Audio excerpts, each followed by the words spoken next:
Hello everyone, and welcome back to Scary Interesting.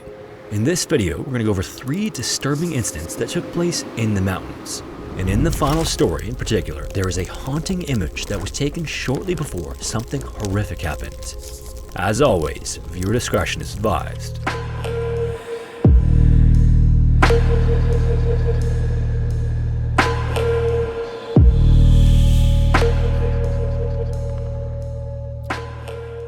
Running from northern Italy to Slovenia, the Julian Alps are a mountain range within the southern limestone Alps that cover about 1,700 square miles or 4,400 square kilometers of nearly untouched land. They're known for being steep and rocky, and this makes them equally gorgeous. Located within the range is also a peak known as Cima di Rio Freddo, which is best known for its extremely high walls and sharp ridges. From the ground, it actually appears almost fortress-like, but its walls are anything but straight up and down. On one side, the wall extends vertically for more than 2,300 feet or 700 meters and is filled with craggy sections, jutting rocks, and deep folds. And unlike other mountains in the range, it doesn't have any well-worn paths to follow. There are popular routes that suggest various ways to reach the summit, but climbing to the top is all about choosing your own adventure, and on July 31st, 2024, 2 Austrian mountain climbers set out to reach the mountain's peak at an elevation of 8,225 feet or 2,507 meters. One of the men was around 40 years old and the other around 30, and both were experienced members of the Austrian Alpine Rescue Team at the Vlok, Austria station. Rather than climbing straight up the mountain's cliffs, their plan that day was to take the Komichi route, which is a less steep yet no less treacherous way to traverse the summit that again is more of a suggestion than an actual path. The 2 climbers then parked their vehicle in the lot at the base of the mountain, prepared their gear, and started their long journey to the top sometime in the morning of July 31st. Later that evening, however, neither of them had arrived back home when expected. Nervous relatives repeatedly rang their cell phones and sent text messages, but none of these were replied to. That's when a call came in to a Northern Italy Alpine Rescue Service to report the 2 men missing. The rescue team then organized and loaded up into a helicopter to get an aerial view of the mountain, but the sun was going to start setting soon and time was short. After flying around one side of the mountain without spotting the men, the helicopter crew was closing in on the time they'd need to turn back. Just before then, however, at about 8 p.m., the 2 men were discovered, and the sight was a grim one. Both of them were dangling off the side of the mountain from the ends of their respective ropes. And horrifyingly, neither one of them appeared to still be alive, as no movement could be seen other than a slight swing caused by the high mountain winds. So with darkness quickly falling over the Julian Alps, the rescuers had no choice but to turn back and leave the men as they were found. The next morning around 5 a.m., another team of 10 rescuers loaded up in a helicopter with the hopes they could see signs of life from the men. As the sun rose over the mountains, the helicopter lifted off and headed back to the spot in the mountain where the men were seen the night before. However, when they reached the area, rescuers could quickly see that nothing had changed. Both of them were still dangling on the ropes, which were still anchored to the mountainside. In a careful effort that took hours, the rescuers were able to recover the bodies of 2 men who were tragically confirmed to be dead. What caused their deaths, however, remains unknown. There are a number of possibilities, including a rock fall from above that swept them off the mountain or some kind of error in execution or judgment. But either way, both of their bodies were taken to Italian funeral homes and returned to their families. The Rokko mountain range in Japan is located on the southeastern edge of the main island Honshu, and rather than the stereotypical rocky peaks, they're more like rolling tree-covered hills. During the spring and summer months, the mountains are covered in a lush green, but when fall comes, the rolling hills are transformed into beautiful reds, oranges, and yellows. This is the time of the year that attracts the range's greatest number of visitors for hikes along its trails or just general recreation. And the latter was the reason for Mitsutaka's trip to the Rokko range on October 7, 2006. He was a 35-year-old civil servant from a neighboring city, and he was attending a weekend barbecue with colleagues from work. The group had taken a cable car over the treetops to reach the side of their party, and when it was over, they gathered up their belongings and began to head to the cable car back to the parking area. It was a beautiful day, and although the cable car view was breathtaking, it seemed like a waste to Mitsutaka to just ride his way back down the mountain. So while his coworkers loaded into the cable car, he said goodbye until Monday and said he was going to walk down the mountain instead. With that, Mitsutaka began his journey, which was slated to take a few hours, but it would also give him a chance to connect with the mountains and beauty around him. Things would change extremely fast, however, when Mitsutaka lost his footing on a steep section and partially tumbled into a stream. This fall was a violent one, and not only did he hit his head against the hard ground, one particular impact on the way down broke his pelvis. For a moment afterward, Mitsutaka laid there trying to figure out what happened. One moment he was upright and enjoying his trip down the mountain, and the next he was on the ground in immense pain. As he took stock of the situation he found himself in, he realized that getting down the mountain on his own was no longer possible. The hip injury was just too severe to push through, so he had little choice but to lie there and wait, hoping someone would eventually come along to help him. That unfortunately didn't happen on October 7th, meaning he'd have to spend the night stranded on the mountain with no food, water, or shelter, and nothing to keep him company but the pain caused by his fall. The following morning, on October 8th, he laid on his back staring up at the sky and despite his predicament enjoyed the feeling of sunshine on his face. The mountains can get chilly overnight during the fall season, so the warmth of the morning was a welcome change. This, however, would be the last thing Mitsutaka would remember. On October 31st, so over 3 weeks later, a lone hiker was making his way up the mountain when he spotted something strange near a stream. As he looked at it, he could swear it was the body of a sleeping person, at least he hoped the person was just sleeping. The hiker then approached the body and realized that his first suspicion was correct. It looked like the man had been there for some time and might need some help. He then tried to rouse the sleeping man, but he wasn't waking up. It was then that he went to feel a pulse and immediately noticed how extremely cold his skin felt. The hiker was sure he had just stumbled on a dead body, but then ever so faintly he detected a pulse in the man's neck. The hiker then immediately marked his position and quickly made his way down the mountain to get help. Emergency services then responded afterwards and began to stabilize Mitsutaka for a trip down the rest of the mountain. When they reached the bottom, he was placed into an ambulance and rushed to the nearby Kobe City General Hospital. In checking Mitsutaka's vital signs, they also detected a faint pulse and also noticed how extremely cold he was to the touch. One of the nurses then used a thermometer to take his temperature, and the reading it gave was baffling. Mitsutaka's internal core temperature was 72.3 degrees Fahrenheit or 22.3 Celsius. They even then checked the thermometer to make sure it was working correctly and tried again, only to get the same result. And for reference, a normal body temperature is 98.6 degrees Fahrenheit or 37 Celsius, so Mitsutaka's reading wasn't just dangerously low, it was impossible. Their patient was in such a state of hypothermia that it didn't even chart. And for further reference, the temperature at which a person enters severe hypothermia is 82 degrees Fahrenheit or 28 Celsius, far higher than Mitsutaka's, and this is where things take a really dangerous turn. Severe hypothermia can cause a loss of shivering, meaning the body stops trying to produce heat, and this is usually followed by cardiac arrest because the heart is literally too cold to continue to pump blood throughout the body. There isn't even a stage of hypothermia beyond 82 degrees because people basically don't survive when the core temperature drops that low. Doctors were looking at a complete medical anomaly in Mitsutaka. But in any case, the immediate priority was warming him back up, and they had to do it slowly as his heart was already in a state of dysfunctional rhythm. To do this, they placed him in a bath of warm water and slowly his internal temperature started to rise. As it did, however, what the medical team feared most happened. Mitsutaka went into cardiac arrest. For the next 2 desperate hours, they continued to simultaneously warm his body temperature and perform CPR until his heart miraculously started beating normally on its own again. With his body temperature starting to reach a safer range, they turned their attention to his injuries. A quick x-ray confirmed that his pelvis was broken, and this would have certainly prevented him from moving under his own power during his ordeal. Then, a few hours later, Mitsutaka's vitals started to stabilize, and he was transported to the intensive care unit to begin his long road to recovery. The long-term outlook was really unclear though. Doctors had never seen a patient come into the hospital in such bad shape and survive, and one of the attending physicians became obsessed with this case. There was simply no way, based on what is known of the human body, that Mitsutaka could have survived as long as he did on a cold mountain. Because not only was his internal temperature so low that it had rarely been seen before in the history of medicine, he was also without food and water for 24 days. In general, it's believed that humans can go without food for up to 21 days, but only as much as 3 days without water.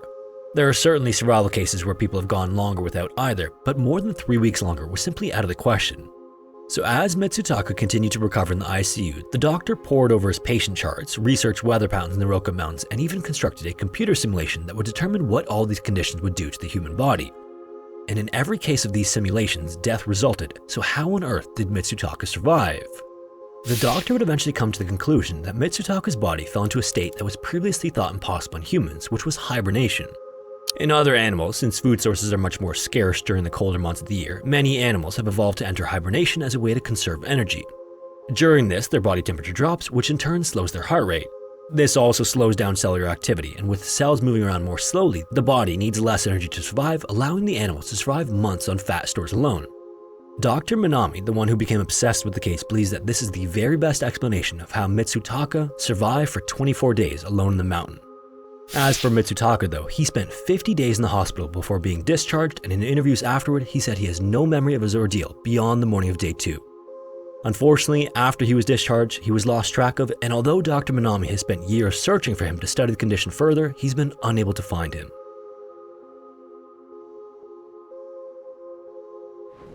It was supposed to be the trip of a lifetime for a group of 40 school children from the German town of Heilbronn, and one that was sorely needed. Only a decade after the destruction that occurred during World War II in Germany, things were finally starting to settle into a new kind of normal.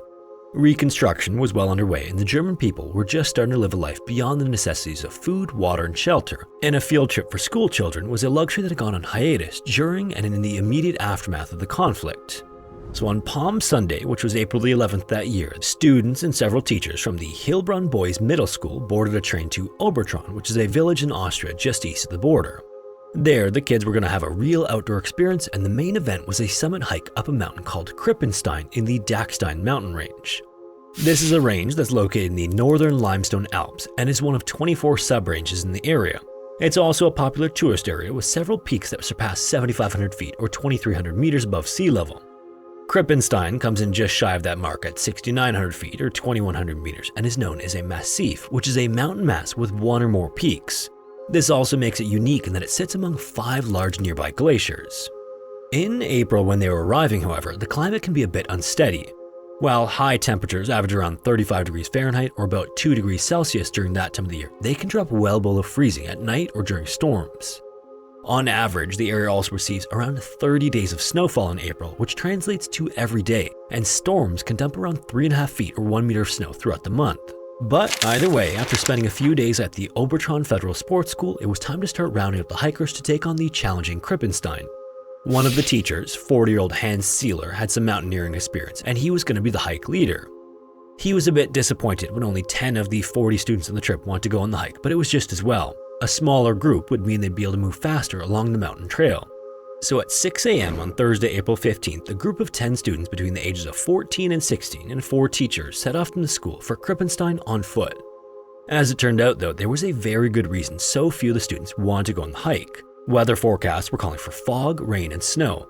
And in fact, the head of the school knew that this wasn't the type of forecast you'd want to hike in and tried to talk Hans out of it, but he insisted that it wouldn't be bad and that the group would be back before the weather began acting up. And right on cue, as the group began to ascend the mountain trail, rain came into the area, light at first and then steadily harder. The changing conditions made the trail slick, and around 8 a.m. one of the teachers decided she'd had enough. She spoke to Hans about turning back, but he continued to insist that the weather wasn't much of a deterrent and that it would only marginally slow them down. This did nothing to chase out the bad feeling she was having about the hike, so by herself she turned back down the trail and returned to the school. So with a group of 13 instead of 14, Hans continued to lead the students and other teachers up the trail in the rain. At around 9:30 a.m., they arrived at a checkpoint for a nature park where they stopped for tea at a hut on the mountain. The hut's landlady eagerly served the group and learned about their plan to summit Krippenstein, and when she did, she got quiet. Having lived on the mountain for some time, the landlady knew that the weather was much different up there than it was in the valley, and she was aware of the treacherous forecast for the day. She then spoke with Hans and warned him that it was a far better idea for them to turn back to the safety of Obertraun, but it seemed like no argument could convince him to end the hike. So after tea, the group gathered their belongings and hit the trail once again. Before long, fog began to roll in to accompany the rain, which reduced visibility.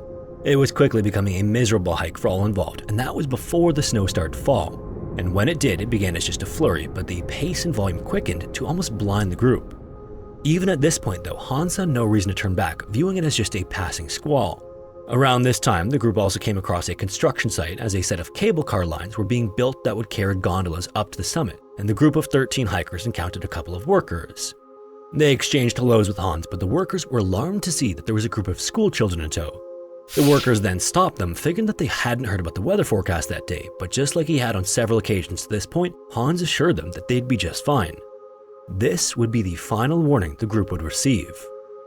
As evening began to set at the school, concern grew as the minutes passed without the return of the group of hikers. Finally, the alarm was raised and ski instructors started heading up the mountain trail to search for them. However, in the early morning hours of Good Friday, they returned exhausted and after conditions on the mountain worsened, and they were equally crushed to learn that the group still hadn't made their way back to the school. Later that day, another attempt was made to scale the mountain and find the lost hikers, but snow was coming down so hard that supposedly about 10 feet or 3 meters of it had accumulated in the higher elevations.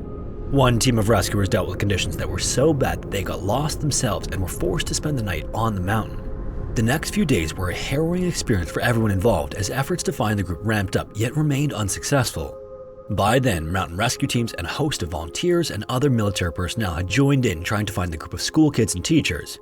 However, it wasn't until April 20th, 5 days after the hike began, when the first sign of the group was found. Several searchers came across a newspaper and a bread bag, but no one in the hiking group was located. Then, desperation reached even higher the next day when a campsite was discovered in a snow hollow without anyone inside. This was a frustrating find for rescuers familiar with mountain emergency protocol. They knew that if the group had been properly equipped with warm clothing and food, they could have waited for rescue to arrive inside the natural shelter, but for some reason, likely in the hopes of making it back down to the valley on their own, they left it behind.